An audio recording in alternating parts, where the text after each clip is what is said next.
பேரணி வந்து வரும் 23ஆம் தேதி நடைபெறும். இதில் வந்து முக்கியமாக இளையோர்களை நாங்கள் எதிர்பார்க்கிறோம்.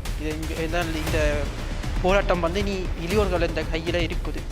அப்போ நாங்கள் இளையோராகிய நாங்கள் இந்த போராட்டத்தை இன்னும் மேலே கொண்டு போய் எங்களுக்கான நீதி கிடைக்கணும் என்றால் நாங்கள் களத்திறங்கி அந்த பாராளுமன்றம், அதாவது ஐரோப்பிய ஒன்றியத்தினத்து முன்னாளுக்கு போய் நாங்கள் எங்களுடைய குரலை காட்டோம்.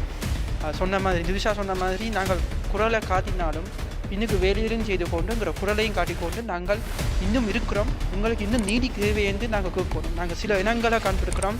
நீங்கள் பார்த்துறதுக்கெல்லாம் சில இனங்கள் வந்து அழிஞ்சு போயிருக்கிறது இந்த நீதியை. என்னதான் அதுக்கான போராட்டங்கள் நடைபெறாதபடியால் அதுக்கான அந்த இப்போ வந்த இளையோர்கள் அந்த நீதி அவர்கள் எடுக்காத காரணத்தால் நிறைய போராட்டங்கள் அழிஞ்சிருக்கு. ஆனால் நாங்கள் தமிழராகிய நாங்கள் இந்த போராட்டம் இன்னும் நாங்கள் மேலே கொண்டு போனால் நாங்கள் இளையோர் எல்லாரும் ஒற்றுமையாக இருந்து எல்லாரும் இணைந்து